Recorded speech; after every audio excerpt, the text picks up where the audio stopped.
राधे राधे दोस्तों, जय श्री कृष्णा। आप सभी को सफला एकादशी की हार्दिक शुभकामनाएं। भगवान श्री हरि विष्णु और माता लक्ष्मी की कृपा आप और आपके समस्त परिवार पर सदैव ही बनी रहे। सफला एकादशी का व्रत हम धारण करते हैं पौष मास में। पौष मास के कृष्ण पक्ष की जो एकादशी आती है उसे ही सफला एकादशी कहा जाता है।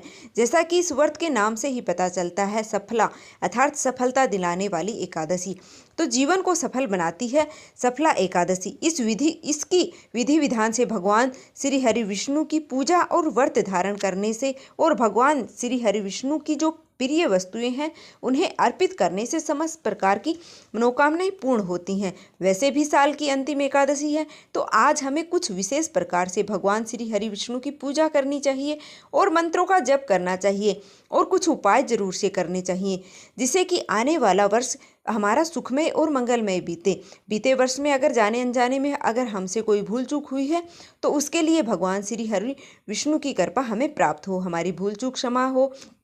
इसके लिए आज के दिन कुछ ना कुछ उपाय आपको अवश्य ही करने चाहिए। पूजा पाठ करनी चाहिए, मंत्रों का जप करना चाहिए।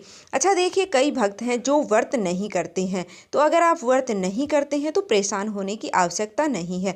सिर्फ पूजा कीजिए और कुछ ऐसी चीज़ें जिनका आपको त्याग कर देना चाहिए, जैसे कि तामसिक चीज़ें, लहसुन, प्याज, मांस, मदिरा का सेवन आप अगर नियमित तौर पर करते हो तो एकादशी के दिन इन चीज़ों का त्याग कर दीजिएगा। व्रत नहीं करते हैं तो भी आपको एकादशी के दिन चावल ग्रहण नहीं करना चाहिए। इस बात का आपको विशेष ही ध्यान रखना चाहिए। आज की वीडियो में हम सुनेंगे सफला एकादशी व्रत की कथा। तो चलिए शुरुआत करते हैं। आप वीडियो को लास्ट तक जरूर देखिएगा, क्योंकि किसी भी कथा को अधूरा छोड़ने से पाप लगता है। तो आप वीडियो को लास्ट तक जरूर देखिएगा। चलिए शुरुआत कर लेते हैं और कथा का श्रवण करते हैं। एक समय की बात है, युधिष्ठिर ने भगवान श्री कृष्ण से पूछा कि स्वामी, पौष माह के कृष्ण पक्ष की एकादशी का क्या नाम है और उसको करने की क्या विधि है और उसमें किस देवता की पूजा की जाती है, यह कृपा करके आप मुझे बताइए। भगवान श्री कृष्ण ने कहा कि राजेंद्र, बड़ी बड़ी दक्षिणा वाले यज्ञों में भी मुझे उतना संतोष नहीं होता है जितना एकादशी व्रत के अनुष्ठान से होता है। पौष मास के कृष्ण पक्ष की एकादशी का नाम सफला है और उस दिन विधि पूर्वक भगवान नारायण की पूजा करनी चाहिए। और जैसे नागों में शेषनाग, पक्षियों में गरुड़ और देवताओं में श्री विष्णु श्रेष्ठ हैं, उसी प्रकार संपूर्ण व्रतों में एकादशी तिथि श्रेष्ठ है। सफला एकादशी को विशेष रूप से दीपदान करने का विधान है।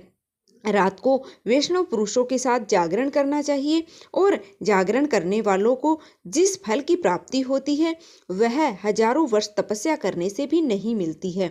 इसलिए चलो अब मैं तुम्हें सफला एकादशी की शुभकारिणी कथा सुनाता हूँ, तुम ध्यान पूर्वक सुनो। चंपावती नाम से विख्यात एक नगरी थी जो कभी राजा महिष्मत की राजधानी थी और राजा महिष्मत के 5 पुत्र थे। उसमें से जो सबसे बड़ा पुत्र था वह हमेशा पाप कर्म में ही लगा रहता था, पर स्त्रीगामी और वैसे भक्त था। उसने अपने पिता के धन को पाप कर्म में ही खर्च किया। वह सदा दुराचार करता और वैष्णव और देवताओं की निंदा किया करता था। अपने पुत्र को ऐसा पापचारी देख करके और राजा महिष्मत ने उसका नाम लुम्बक रख दिया। फिर पिता और भाइयों ने मिलकर के उसे राज्य से भी बाहर निकाल दिया।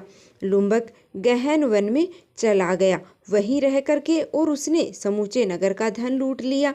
और एक दिन जब वह रात में चोरी करने के लिए नगर में गया तो सिपाहियों ने उसे पकड़ लिया, किंतु जब उसने अपने आप को राजा महिष्मत का पुत्र बताया तो सिपाहियों ने उसे छोड़ना पड़ा और फिर वे फिर से वन में लौट आया और मांस और वृक्षों को खा करके जीवन निर्वाह करने लगा।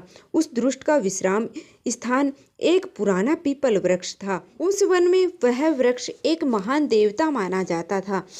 पाप और बुद्धिहीन लुम्बक वही निवास करता था।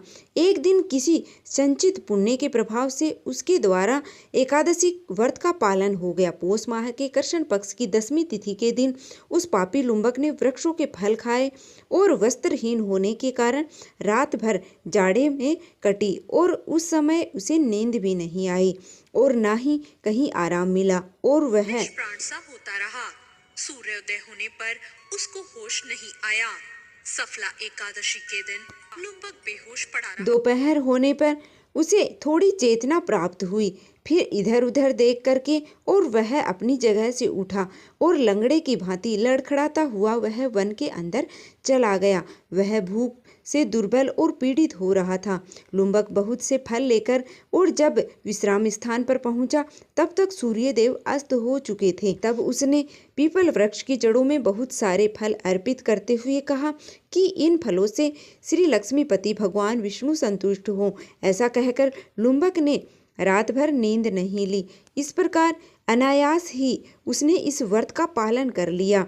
उस समय एक आकाशवाणी हुई और आकाशवाणी ने कहा, राजकुमार, तुम सफला एकादशी के प्रसाद से राज्य और पुत्र को प्राप्त करोगे। उसने कहा कि बहुत अच्छा, और यह वरदान उसने स्वीकार कर लिया। इसके बाद उसका रूप दिव्य हो गया और तब उसकी उत्तम बुद्धि भगवान विष्णु के भजन में लग गई।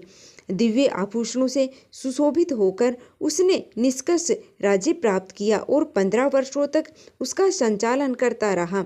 उसको मनोज्ञ नाम का पुत्र उत्पन्न हुआ। जब उसका पुत्र बड़ा हुआ तब लुम्बक ने तुरंत ही राज्य की ममता छोड़ करके और उस राज्य की ममता को पुत्र को सौंप करके और स्वयं भगवान श्री कृष्ण के समीप चला गया, जहाँ जाकर मनुष्य कभी शोक नहीं करता। राजन, इस प्रकार से जो सफला एकादशी का उत्तम व्रत करता है वह इस लोक के सुख भोगकर मरने के बाद भी मोक्ष को प्राप्त करता है।